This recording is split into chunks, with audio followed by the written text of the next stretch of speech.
Bluetooth connected.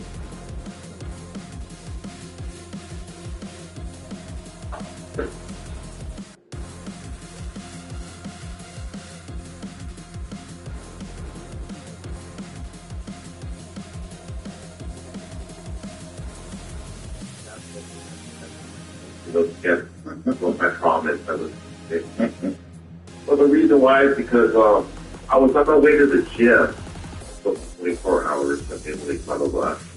And I wanted to work out. But on that day, it started to drizzle because there was a fire up in the foothills. And Coach did that out of consciousness. I said, ooh, that's work. So as I was driving through these series of hills going up and down, I was driving like 45, 50 miles an hour. Keep in mind it was raining. And as I was coming down the hill, I was just driving and cruising. I was like, what the heck is that? There was this purple stuff on the bottom of the hill. And it started to come forward. And I'm like, oh my God. You mean like blob? Yeah. And it started to, and it shot towards me. I'm like, wow. And I snapped on the brakes. It passed through me and over my head. So stupid me, I forgot that it was raining. The brake flapped up, so I started to pump the brakes. And after pumping the brakes, I pulled over to the right, and I came like within like 2 or 3 feet from a police car. And I was just shocked. Police officer walked out of the car, looked at me and said, "Are you okay?" I said, "Yes." And he said, "See what I thought? Did you see what I see?" And I said, "No," because I thought he was like taking me to a rubber room or having arrested for being on the vehicle. I go, "No, officer." And he heard the radio on. He goes, Ooh, Ghost to Ghost, huh? Really? Yeah. And I said, oh yeah, Marcel, yeah. He goes, oh, just be careful, drive slowly. And then he walked away and then takes a U-turn. I was in shock because I was the first I saw the ghost. And then I looked up, not finding it, about a second later, I looked up, and there at a foot side. Next, I got out of the car, looked up the hill, Yes, okay. I'll tell you something. I've had... Pay attention, homeowners. I want to buy your house. Right now, as is, under what conditions? Not only do I want to buy your house, but I want to buy it from you directly. Help you move forward, timeline that works best for you. Look, if you need a quick, no-hassle way to sell, probably realize that the cleaning, the fixes, the agents, and the showings are just a lot to deal with. It doesn't have to be that way. You buy houses directly as is. No repairs, no fees, no showings. You'll get a fair offer, and you pick the closing date that works best for you. Whether you're downsizing, relocating, you just want less to worry about. We keep everything easy, respectful, and on your terms. On top of that, the process is straightforward and built to be fast. Truly zero hassle from start to finish. So if you're ready for a stress-free way to move forward, just click the button below. It only takes a few seconds, okay? Thanks. We look forward to helping you take that next step. My last resort.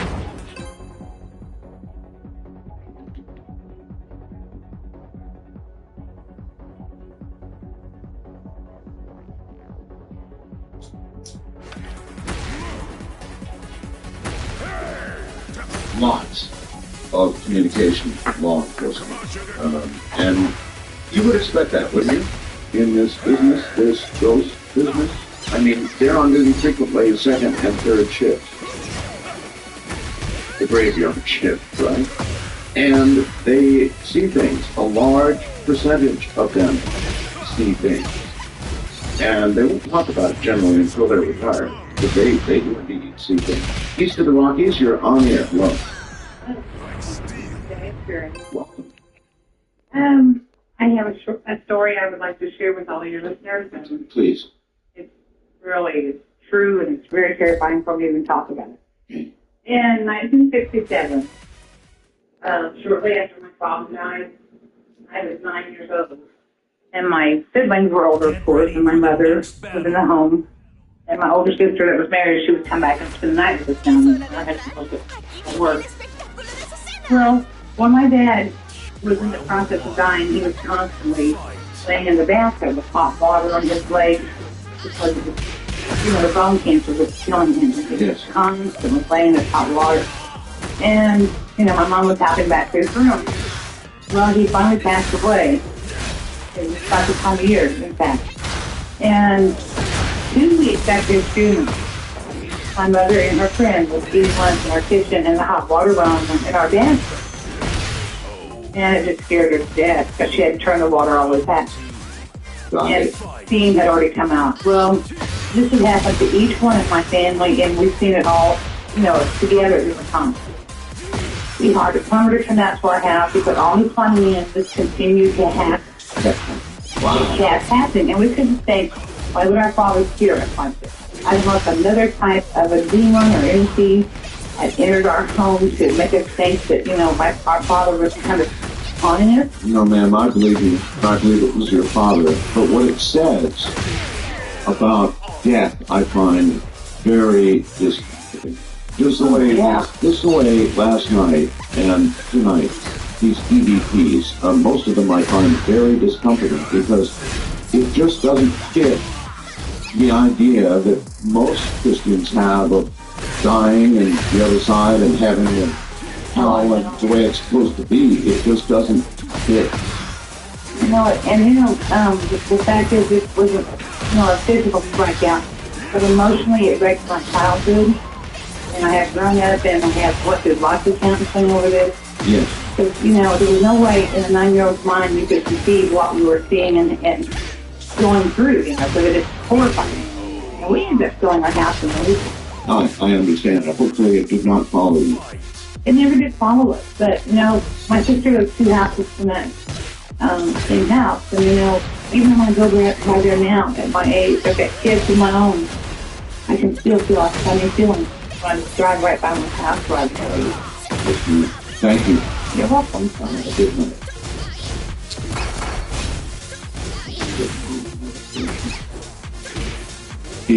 These things do happen, and so far, most of them that I have reviewed, and I've carefully studied the CDC, very carefully, with my guests, with what I played for you earlier tonight.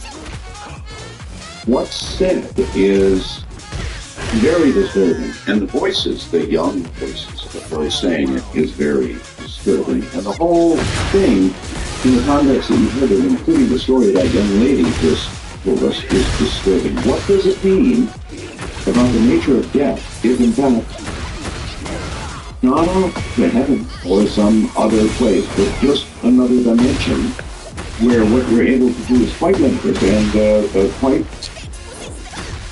what you did on Earth, in fact, so similar as to, well, I don't see much difference to you if that hot water kept coming on. That man had bone cancer in his legs. He used the hot water to try and comfort himself, and then after he died, he kept doing it. What does that say about the nature of the other side? We're talking about entity attacks, and you'll notice there's no shortage of reporters on the subject. Now, what that says to me is that, indeed, not all of them, or even most of them, are desperate friendly at all. First time caller line, you're on the air. Hello. Hi, sir. Hi. I was working in Germany in 1980, and I worked there for a year, and I had an apartment on a CERN, which is the military for the U.S. government. Yes. And my apartment was in an old barracks that had been used for the SS. It used to be an SS barracks. Right. And I had a really nice apartment. It was one bedroom, and I moved in, and immediately I was single. Immediately I started having very sexy, sensual dreams with a man who was dressed with boots. He had really high boots, and he had like a white pirate shirt on. Really? And there was a woman in the background, and we would have sex practically every night. And I just thought, wow, I must be very lonely.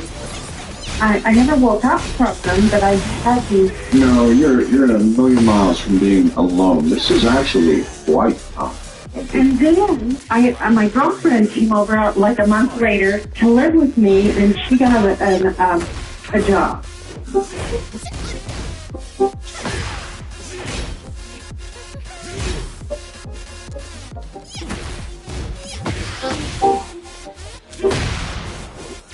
Turns out, if you've been in a car accident in the past year, they may have to give you a huge check, and all you have to do is ask.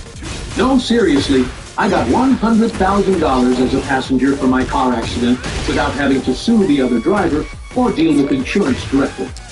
If you've been in an accident recently, whether you were driving or just riding along, what I'm about to share could be the most valuable thing you'll hear all year.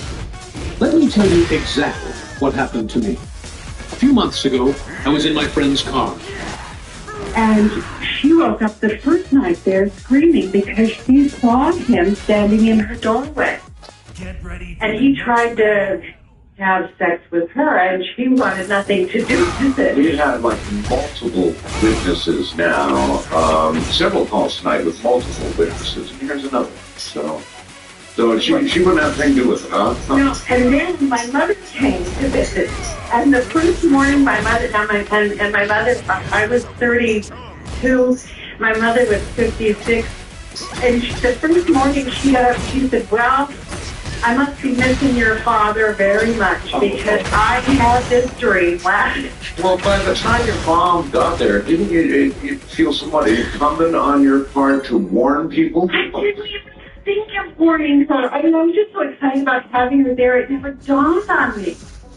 And so I told them to my girlfriend, Joan, and my mom, and we sat there and we all compared stories, and he looked the same, and the woman was in the, I don't know what her job was, maybe just to stand and watch, but it was the strangest thing. But when I did leave, I did tell the woman who, and it was a woman who got the apartment, I told her I told her about it. If you, at least you warned somebody. I warned her.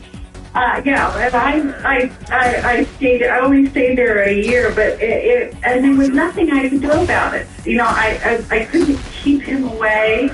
I couldn't figure out how to do it. Once we figured out what it was, you know, and it was a creepy building anyway. I mean, it had like 4 levels down below, and you heard strange things, and that was where the laundry room was, and you didn't want to do laundry at night. So, Well, it was obviously the place. I mean, these others had not been having previous experiences until.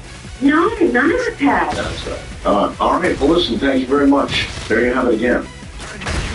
And why wouldn't sex be a part of it? It is a central part of all human beings' lives, right? And a large, driving, emotional, physical force that is in all of our lives, right? Makes sense. Long thread line, you're on here. Hello. Hi. Well, and with your topic here, I just wanted to share a story that happened to me back in 1996. Where are you? I'm Robert, and I'm in Pennsylvania. Okay. And I had just gone to Dubuque, Iowa, with some friends. We were working on the '96 presidential election.